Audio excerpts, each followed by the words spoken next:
ये कल सुबह की बात है कि मैं आधार कार्ड चेंज कराने गया था। आधार कार्ड चेंज कराने गया था तो इसको लेके गया था मैं साथ में। तो ये बड़े खुश होके गई थी। फिर इसने वहाँ पे टाइम लगा तो इसने ये बोला कि मैं मम्मी से बात करूँगी। मम्मी से बात कर रही थी, बात करते करते मुझे पता नहीं क्या बात हुई थी।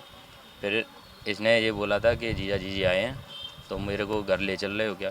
तो मैंने ये बोला अभी अभी ड्यूटी में ज्वाइन हुआ हूँ, तो 3 छुट्टी हो वैसे भी हो चुकी हैं, तो मैं 1-2 दिन में बता दूंगा तेरे को, और फिर मैं अपन दोनों साथ में चलेंगे 1-2 दिन में लौटावाट के लिए आ जाएंगे। फिर ये बात हुई है। खाना खाया है, फिर मैंने नहा के 12:30 बजे के टाइम पे मैंने खाना खा के 5-10 मिनट मैंने मोबाइल चलाया अपना। ये टीवी देख रही थी, गाने चला रही थी, तो मैंने कुछ नहीं बोला। मैं अपना तैयार होके और मैं ड्यूटी निकल गया। मैंने इससे ये बोला था कि गेट लगा लेना, एसी चालू करके सो जाना।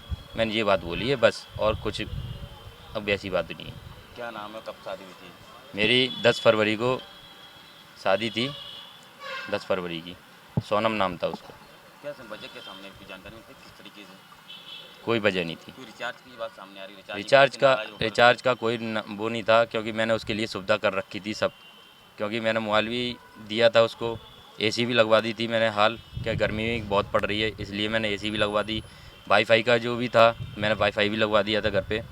और इसने ये मना कर रखा था, मम्मी से भी इसने ये बोला था कि मेरे को रिचार्ज नहीं चाहिए अभी, और मम्मी तुम कॉल मत करना अभी, क्योंकि मेरे को याद आने लग जाती है। ये बात वही थी रिचार्ज बस। वाली बात कहाँ से सामने आई? रिचार्ज वाली बात नहीं हुई थी। ये मैंने तब ये घर वालों ने, अगर ये शिवानी वगैरह जो मेरी बहन थी, तो उन्होंने खाना बनाने के लिए ऊपर जा रही थी, तो चाबी मेरे कमरे में थी।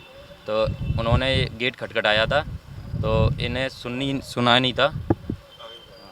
इसने सुना नहीं था क्योंकि वो गेट खटखटा रही थी, और इसने कोई जवाब नहीं दिया। इसने पापा को फ़ोन लगाया, मेरी बहन ने पापा को फ़ोन लगाया। पापा को फ़ोन लगाने के बाद तब मेरे पापा ने मेरे को लगाया। मैं ड्यूटी पे था, कम से कम 5:30 बजे या 6 बजे का समथिंग ऐसे ही कुछ था। तो मैंने बात भी करी पापा से। पापा कह रहे कि वो वहाँ पे एक और मरीज़ थे, तो उनके यहाँ पे खाना लेके जाना है, तो तैयारी करने के लिए वो ऊपर जा रही थी। शाम के टाइम सूचना मिली थी। मैं ससुराल में था अपने में, मेरी साली है, मैं उसका जीजा हूँ। और मुझे क्या, हम शाम के टाइम घर पे आ रहे थे, लौट के अपने घर आ रहे थे, तो ये सूचना मिली कि ऐसे ऐसे किसी का फ़ोन आया था इनके मोबाइल पे, मेरे ससुर जी के मोबाइल पे। तो उनने कहा कि ऐसा ऐसा हो गया है, किसी ने, वो लड़की ने, आपकी लड़की ने फांसी लगा ली है। तो हम घटनास्थल घर से वहाँ से हमने पता किया, इनको फ़ोन लगा रहे, हमारा फ़ोन नहीं उठा रहे। इनको बार बार फ़ोन किया हमने, तो इनसे बोला कि क्या हुआ, कैसे, क्या लड़की सही है कि नहीं है, तो जी कोई जवाब नहीं दे रहे थे हमको। इनसे सुबह के टाइम इनसे बात हुई थी कि लड़की की, जब सुबह बात हुई थी तो लड़की बोल रही थी रोते हुए कि पापा मुझे ले जाओ, ये यानी पीड़ित कर रहे हैं, लड़की है, परेशान कर रहे हैं। तो इनने बोला ससुर जी ने मेरे ने कि चलो वो रवि आ रहा है तो मैं उसके साथ में शाम के टाइम आ जाऊँगा। तो मैंने कि शाम के टाइम अपन चलेंगे, तो मैं उधर से घर निकल जाऊँगा बिलुआ, आप इधर उनको लेके आ जाना। तो इनने ये कहने लगे, तो कि चलो मैं तैयार हो गया था, बस निकल ही रहा था घर से। इतनी देर में 6-7 बजे के टाइम पे कॉल आता है कि आपकी लड़की ने फांसी लगा ली। फांसी लगाने के बाद में फिर हमने कहा कहाँ है, कौन से अस्पताल में है, कैसे है, क्या हुआ, तो इन्होंने हमें कोई जवाब नहीं दिया। तो हम वहाँ से आए। वहाँ से आने के बाद में फिर हमने रास्ते में कॉल किया, भैया हमारे ताऊ के लड़का, तो उनसे बात की हमने कि ऐसे ऐसे आप जाओ वहाँ पे, पता करो कि क्या हुआ, क्या।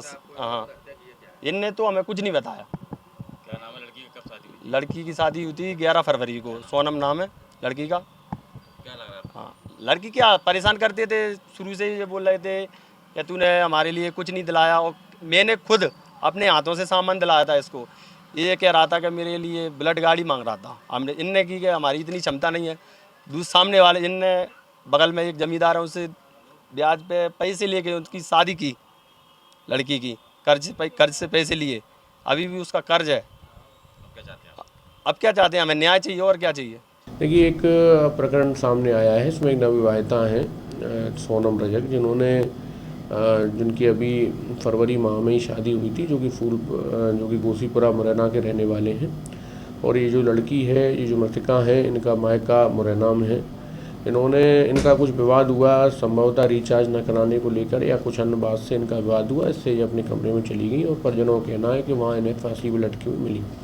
हालांकि पूरे प्रकरण में हमने मर कायम किया है। हम पीएम रिपोर्ट और अन्य कथन इनके परिवारजनों के, उनके मोबाइल की CDR का विश्लेषण आदि सभी साक्ष्यों पे सभी पहलुओं की जांच कर इसमें जो वैधानिक कार्रवाई होगी करेंगे। हमसे जुड़े रहने के लिए हमारे YouTube चैनल को सब्सक्राइब करें और नई वीडियो की नोटिफिकेशन के लिए बेल आइकॉन को दबाएं। अगर आप ये वीडियो Facebook पर देख रहे हैं तो लाइक जरूर करें और ज्यादा से ज्यादा शेयर करें। धन्यवाद।